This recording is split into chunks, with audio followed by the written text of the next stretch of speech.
সবার আগে এই টিকটক ভিডিওটা দেখো, তারপর এই ভিডিওর ফানি কমেন্ট পড়বো। Let's go. লিটনের উদ্দেশ্যে একটা কথা বলবো যে লিটন, তুমি এই মাছ খাওয়া সবজি খাওয়া তোমাকে ছেড়ে দিতে হবে।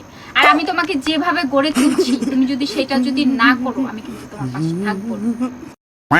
तो चलिए शुरू करते हैं। লিটন, তুমি মাছ খাওয়া সবজি খাওয়া বাদ দিয়ে ওরে খাও। নিজের প্রতি খেয়াল রাখবেন, ও যে হারে কাঁচা মাছ খায়। বিরাট পীরের উপদেশ, নিজে নিচতলা বাড়া চালায় আবার অন্যকে উপদেশ দেয়। লিটন, তুমি মাছ সবজি কেন খাবে? মিথিলা তো আছেই।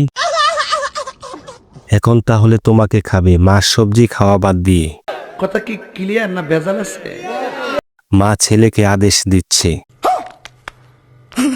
এমন ভাব দিচ্ছে মনে হয় সে কোনো বড় ধরনের সেলিব্রিটি। আহারে চোখের পানিতে বোকটা বাইসা যা। প্রত্যেক মায়ের উচিত ছেলেকে এমন ভাবে গড়ে তোলাই। আমি কি কাউকে গালি দিয়েছি?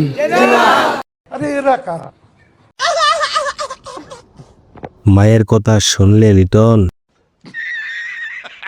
কাঁচা মাছ না খেলে তোমাকে লাগানোর শক্তি পাবে কেমনি? যে পরিমাণ আমারে পিটাইছে ওই রিয়া আলম, ওই যা তোমাদের সবাইকে যে আমি যে ইন্টারভিউ দিয়েছি ওই ভিডিও বের করে করে আমারে পিটাইছে ওরা। तो चलिए शुरू करते हैं। কাজের মেয়ে হিসাবে একটু শাসন করেছে।